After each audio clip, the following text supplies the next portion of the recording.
here as it should, in my opinion. But over the weekend, Juan Soto of the Nationals, who we need to remind you how good he is. And I think baseball, as good as basketball has done at becoming, kind of everyday and a national sport, baseball's turned more and more regional, which in some sense can be good for it. In other senses, it's not when your team's out. Like Right. mathematically, the A's aren't mathematically out, but they're done. I mean, they're not having the season anybody would have wanted. The Nationals aren't that far removed from winning a World Series, but now they're one of the worst teams in baseball again. But they've got a stud in Juan Soto who turned down that huge offer.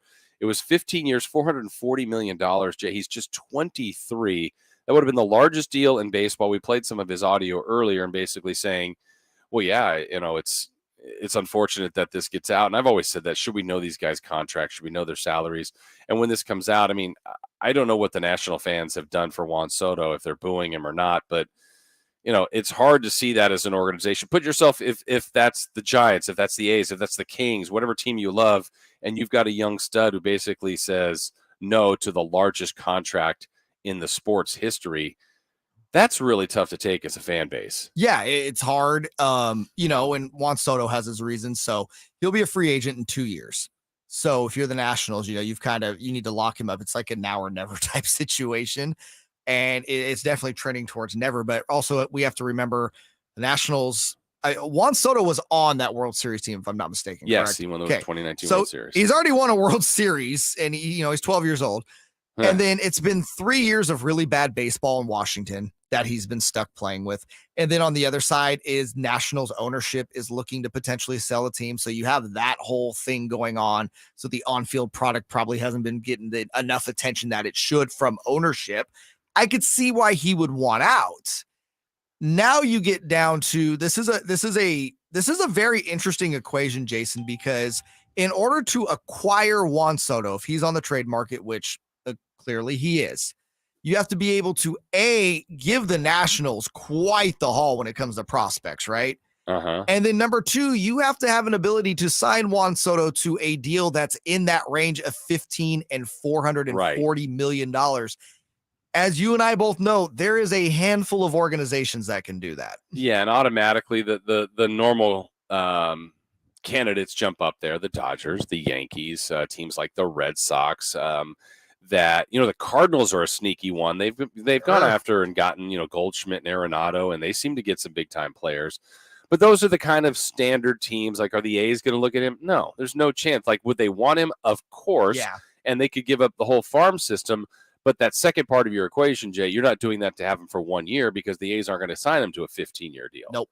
So that's why a team like them gets eliminated. And what are you looking at? You're looking at a 23-year-old. He's played 5 seasons. And I just want to give you some of the rundown of it. At 19 years old, he was second in Rookie of the Year, came up, played the last 100 and so games or so, hit 22 homers, 70 RBIs. Second year was 9th in MVP voting at the age of 20, batted .282, 34 homers, 110 RBI. The next year was the shortened season when they only played 60 games.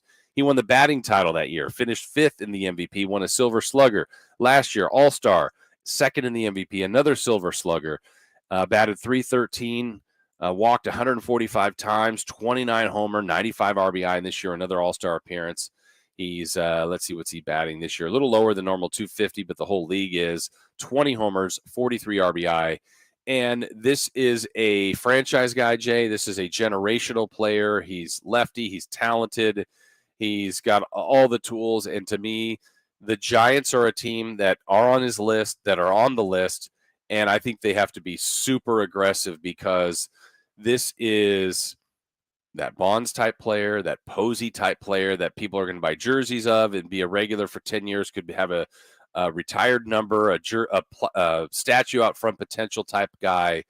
And if you're trying to compete with the Padres and the Dodgers, you're not competing if you don't get him. And certainly if one of those teams gets him, you're cooked. Well, and it's amazing because, the Padres have spent so much money the last several years, just kind of out of nowhere, right? I mean, San Diego is not a small market, but from a baseball standpoint, the Padres have always kind of been run like a small market team.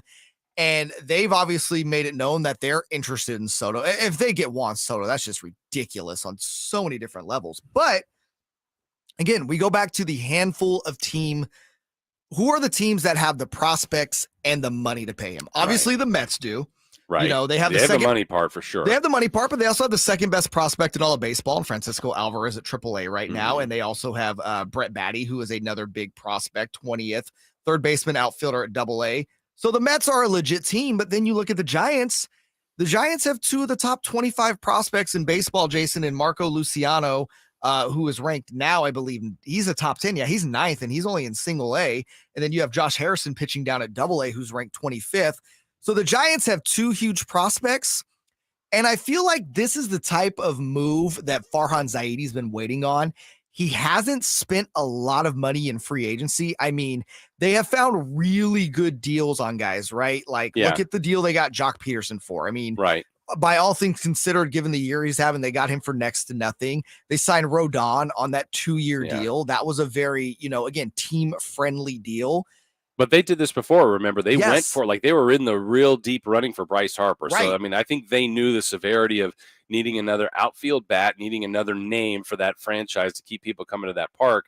And I think Soto is the same type of player, if not better. No, he's 100% better. I mean, you're talking about arguably a guy that is not even in his prime yet, and you already just ran down his accomplishments at 23 years old.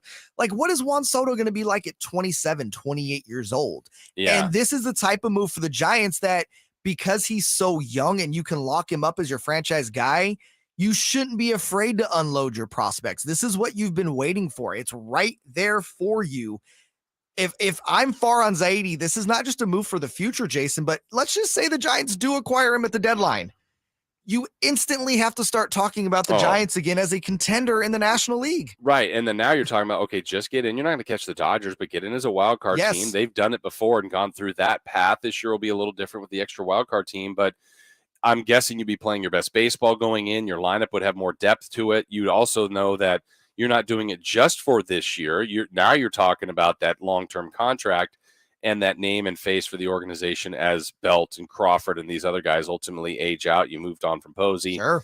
And I mean, you don't do it for this reason because you do it to get them yourself. But Jay, my fear of if I was the Giants or the Giants front office, knowing that the Dodgers have so much to offer and they get these guys all the time, would then go, okay, wait a minute. They might have Freeman and Betts and Soto along with Turner already, both Turners.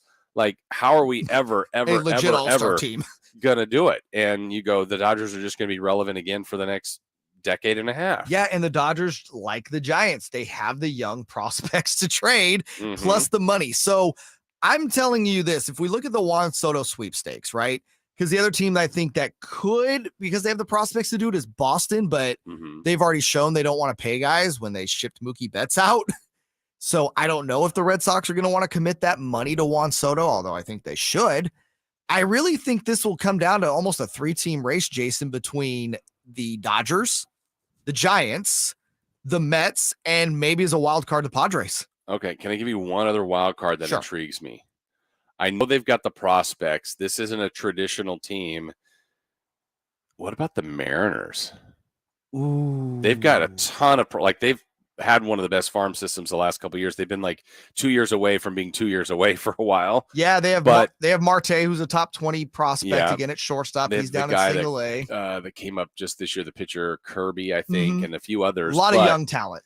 And probably some guys that are on their roster now you could throw in, active, ready to go guys. I don't know, total outlier, and I'm sure they'd be willing to spend the money. I don't know that part of it, but that would be a huge boom for that team. Oh my God. It would be if the Mariners get Juan Soto, that's a wild card for me. It's a wild card, but it makes sense. And Seattle is a big enough market where, and we've seen the Mariners pay guys. They paid King Felix. Robbie Cano got paid. Yep. The Mariners aren't afraid to give money out. Yep. I didn't even think about the Mariners, but that would be super intriguing. Yeah. And quite frankly, if Soto's not going to the Dodgers as a baseball fan, I'd love to see him stay. I'd love to see him go to the American League, put it that way. Yeah, I mean, if he went there, they got the 14-game win streak going into the break. I know they're excited up in the great Northwest. Okay. But I think to your point, Dodgers, Yankees, Red Sox, like the usuals, and I don't know that that's always good for baseball, but man. Jason, so the Mariners go into the All-Star break, 14-game win streak, acquire Juan Soto at the trade deadline. What if they still miss the playoffs? Oh, man. then they will. It's never going to happen. At that point, that franchise is more cursed than the Kings. Yes, exactly. And there's not many that could say that. No.